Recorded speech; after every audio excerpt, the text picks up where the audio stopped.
নবী, সত্যকে তো আপনার সাথে আমি উন্মোচিত করেছি, আপনি বুঝতে পেরেছেন কোনটা সত্য, কোনটা মিথ্যা, কোনটা হক, কোনটা বাতিল। আমি আপনাকে আহলুল হিম্মা বানিয়েছি।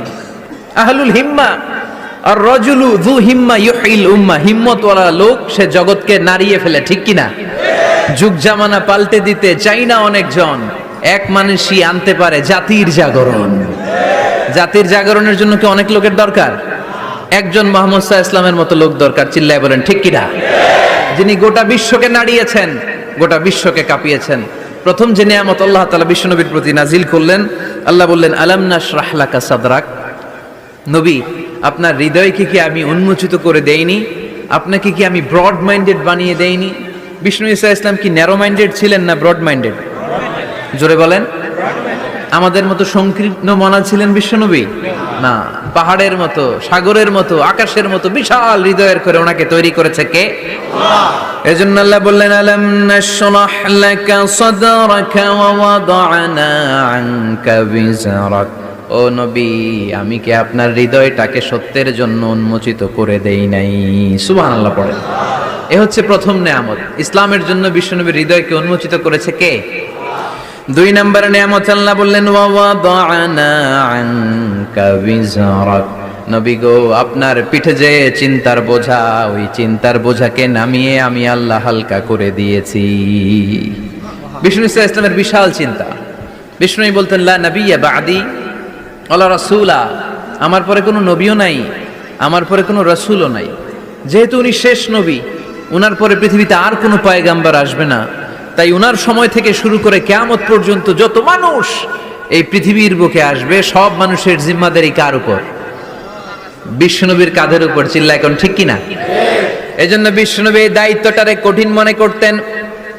সব সময় তিনি কাঁদতেন, সব সময় তিনি দুশ্চিন্তা করতেন, সব সময় তিনি টেনশনে থাকতেন, না জানি হাজার হাজার লক্ষ লক্ষ উম্মতের নসিবে কি ঘটে যায়। আমি তো দুনিয়া থেকে চলে যাব, আমার পরে কিয়ামত পর্যন্ত যারা আসবে তাদের নসিবে কি হবে, এই নিয়ে বিশ্বনবী সব সময় দুশ্চিন্তা করতেন। এই দুশ্চিন্তার বোঝা বিষ্ণু ঈসা ইসলামের পিঠকে বাঁকা করে দিয়েছিল। আল্লাহ বললেন নবী আপনি টেনশন করবেন না, আপনি হতাশ হবেন না, আপনার এই চিন্তার বোঝাকে আমি আল্লাহ নিজ হাতে সরিয়ে দিলাম। চিল্লায় পড়েন আল্লাহু আকবার।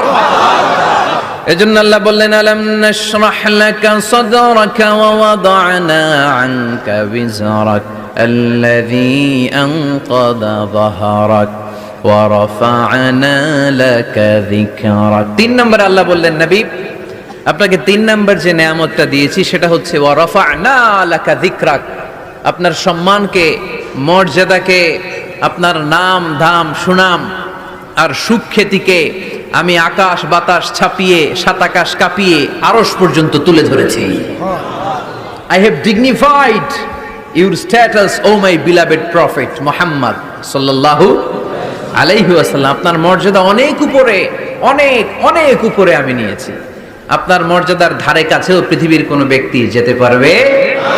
গোটা বিশ্বের সব নবীদের মর্যাদাকে যদি এক পাল্লায় রাখা হয় আর বিশ্বনবীর মর্যাদাকে আরেক পাল্লায় রাখা হলে মুহূর্তের মধ্যে বিশ্বনবীর মর্যাদার পাল্লা ভারী হয়ে যাবে। এই আয়াত যখন নাজিল হলো রাফা'না লাকা যিকরাক, নবী আপনার সম্মানকে, আপনার মর্যাদাকে, আপনার সুনাম সুখ্যাতিকে আমি আকাশ পর্যন্ত বুলন্দ করেছি। এই আয়াত নাজিল হওয়ার পরে মক্কার কাফিরেরা হাসতে আরম্ভ করলো। তারা বলল বলে কি, যার সাঙ্গপাঙ্গ হাতে গোনা মাত্র কয়েকজন, যেই লোকটা জানে বাসে কিনা আমাদের হাত থেকে ওইটাই সন্দেহ, তার নাম সুনাম সুখ্যাতি নাকি সারা বিশ্বে ছড়ায় পড়বে। তারা বিশ্বাসই করতে পারছিল না। আল্লাহ বলেন তোরা আমার নবীর বিরুদ্ধে অপপ্রচার করবি, তোদের অপপ্রচারকেই আমি আমার নবীর প্রচার মাধ্যম বানিয়ে দেব। আমাদের বিরুদ্ধে অপপ্রচার করলে আমাদের লাভ না লস? আমাদের লাভ, কারণ আমাদের প্রচার কমিটি হচ্ছে ওরা যারা আমাদের বিরুদ্ধে লাগে, ঠিক কিনা? প্রত্যেকটা অর্গানাইজেশনের, প্রত্যেকটা ইনস্টিটিউশনের, প্রত্যেকের একটা পাবলিসিটির কমিটি বা টিম থাকার দরকার আছে না নাই? আমাদের পাবলিসিটি করার টিমের দায়িত্ব ওরা নিয়ে নিস, আমাদের কোনো পাবলিসিটি করা লাগে না।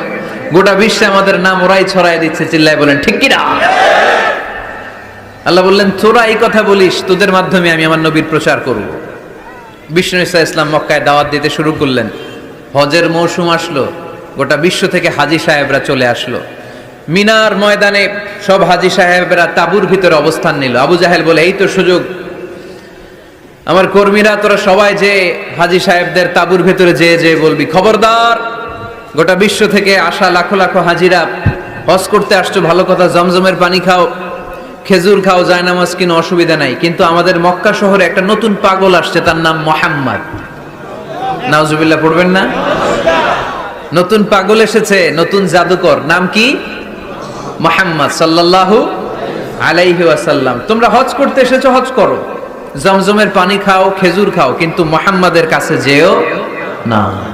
তার জাদু, তার magician power, it's not a simple magic, এটা সাধারণ ম্যাজিক নয়। তার কথা শুনলে বাপ ছেলের সম্পর্ক ছিন্ন হয়ে যায়, তার কথা শুনলে মা মেয়ের সম্পর্ক সেপারেট হয়ে যায়, তার কাছে গেলে স্বামী তার স্ত্রীকে ছিন্ন করে দেয়।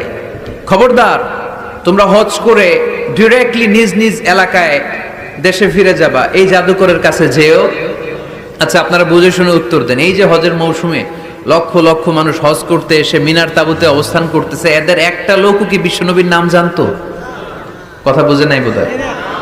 এই হাজী সাহেবরা যারা আসছিল লক্ষ লক্ষ, ওই টাইমে একজনও কি বিষ্ণু ঈসা ইসলাম, ওনার নাম যে মুহাম্মদ, এই নামটা জানতো? আবু জাহেলের এই অপপ্রচারের মাধ্যমে প্রথম জানতে পারলো, ঠিক কিনা? এরপর প্রথম জানার পরে মনে মনে কই, কি রে, জীবনে তো এত বড় জাদুকরের নাম শুনি নাই, জীবনে তো এই মুহাম্মাদের নাম শুনি নাই, কি জাদু দেখায়, হজ করি আর না করি জাদু দেখে যান। কথা বলেন। এর কারণ আল ইনসানু হারিসুন আলা মা মুনিআ, মানুষকে যেটা নিষেধ করা হয় বেশি, মানুষ এটা করতে চায় বেশি। সবাই নিয়ত করে ফেলাইছে, হজের পরে এই মুহাম্মাদের সাথে দেখা না করে আমরা এলাকায় ফিরবো। সবাই এবার দলে দলে বিষ্ণু ঈসা ইসলামকে খুঁজতেছে। সুবহানাল্লাহ পড়বেন না? বিশ্বনবীর বাড়ির সামনে মানুষের বিশাল লাইন। আবু জাহেল কয়, সর্বনাশ, চাইছিলাম কি আর হইল কি, করতে চেয়েছিলাম অপপ্রচার, ওইটারে আল্লাহ বানায় ফেলছে কি প্রচার। আল্লাহ বললেন, তোরা আফসোস করছিস যে কেন এই আয়াত নাজিল হয়েছে, আর তোরা স্পর্ধার সাথে বলছিস যে এই লোকের সুনাম সুখ্যাতি গোটা বিশ্বে কিভাবে ছড়াবে, তোদের অপপ্রচারকে আমি আমার নবীর প্রচার মাধ্যম বানিয়ে দিয়েছি। নবী হে, আপনার নাম ধাম সুনাম সুখ্যাতি আমি আকাশ চুম্বি করেছি। লোকজন বিশ্বনবীর সাথে দেখা করতে আসলো। দেখা করতে এসে বিশ্বনবীর নূরানি চেহারাটা দেখে সবাই পাগল হয়ে যায়। চাঁদের চেয়ে সুন্দর তুমি নবী আমার কমলিওয়ালা, চাঁদের চেয়ে সুন্দর তুমি নবী আমার কমলিওয়ালা, দু জাহানের বাদশাহ তুমি প্যারা নবী সাল্লাল্লাহু আলা, দু জাহানের বাদশাহ তুমি প্যারা নবী সাল্লাল্লাহু আলা, চাঁদের চেয়ে সুন্দর তুমি নবী আমার কমলিওয়ালা। সুবহানাল্লাহ পড়েন। বিশ্বনবীর নূরানি চেহারা দেখে প্রথম ধাক্কায় লোকজন বেহুশ। এসে দেখে কি নূরানি চেহারা, আমার পেয়ারা নবীর কি চমৎকার দাড়ি, কি চমৎকার বাবরি চুল, কি চমৎকার জুব্বা। জীবনে এত সুন্দর সুশ্রী পরিচ্ছন্ন মানুষ তারা জীবনে দেখে নাই। তারা বলে, আবু জাহিল্লাই কইছি কি, দেখি কি। কোনদিন কশিন কালেও এই লোকটা পাগল হতে পারে না, কারণ পাগলের চুল থাকে উস্কো খুস্কো। এলাকায় পাগল আছে না? পাগলরা চুল আশ্রায়, উস্কো খুস্কো চুল। পাগলদের চুলের মধ্যে থাকে জট, জামার মধ্যে থাকে ময়লা, ছেঁড়া ফাড়া জামা পড়ে, কি যেন বলে তারা নিজেরাই জানে না, এমন কোনো কিছু মুহাম্মদের মধ্যে দেখা যায় না। আবার এই লোক কশিন কালেও জাদুকর হতে পারে না, কারণ জাদুকররা মন্ত্র পড়ে বিড়বিড় করে, ঠিক কিনা?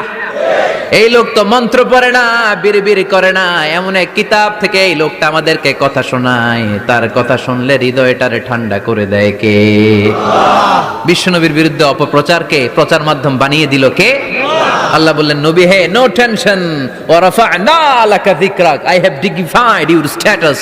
আকাশ বাতাস ছাপিয়ে, সাতাকাশ কাঁপিয়ে, আমার আরশ পর্যন্ত আপনার মর্যাদাকে আমি সুউচ্চ করেছি। চিল্লায় পড়েন সুবহানাল্লাহ। হাইসুমা যুকিরতু যুকিরতা মাই, হাদিসে কুদসিতে এসেছে কিভাবে আল্লাহ রাসূল সাল্লাল্লাহু আলাইহি ওয়াসাল্লামের নামকে সুউচ্চ করা হলো। আল্লাহ বলেন, নবী হাইসুমা যুকিরতু যুকিরতা মাই, যেখানেই নবী আমার নাম নেওয়া হবে, আমার পরপরই আপনার নামও নেওয়া হবে। আমরা যখন কালিমা পড়ে মুসলমান হই, কালেমার প্রথম বাক্যে ঘোষণা দেই আল্লাহ ছাড়া কোনো মাবুদ নাই, লা ইলাহা ইল্লাল্লাহ, আল্লাহর ছাড়া কোনো মাবুদ নাই, কোনো ইলাহা নাই। এই ঘোষণা যখন আমরা দিয়ে দেই, দ্বিতীয় বাক্যে পড়ি মুহাম্মাদুর রাসূলুল্লাহ। আপনি যদি শুধু পড়েন কালেমার মধ্যে লা ইলাহা ইল্লাল্লাহ, এটা হবে? তারপরে কি পড়তে হবে? তার মানে যেখানেই আমার আল্লাহর নাম, তারপরেই আমার নবীর নাম আছে না নাই? আবার যখন আমরা আজান দেই, আজানের প্রথম 4 বাক্য আল্লাহর বরত্বের ঘোষণা, তারপরের 2 বাক্য আল্লাহ যে আমাদের রব এটার সাক্ষ্য দেয়, তার পরের 2 বাক্যে বিশ্বনবীর উপর সাক্ষ্য দেয়া লাগে কি লাগে না? আবার আমরা যখন নামাজের আগে একামত দেই, নামাজের একামতে বিশ্বনবীর নাম আছে না নাই? কথা বুঝতেছেন? আজানে বিশ্বনবীর নাম আছে না আল্লাহর পরে? কালেমার মধ্যে আল্লাহর পরে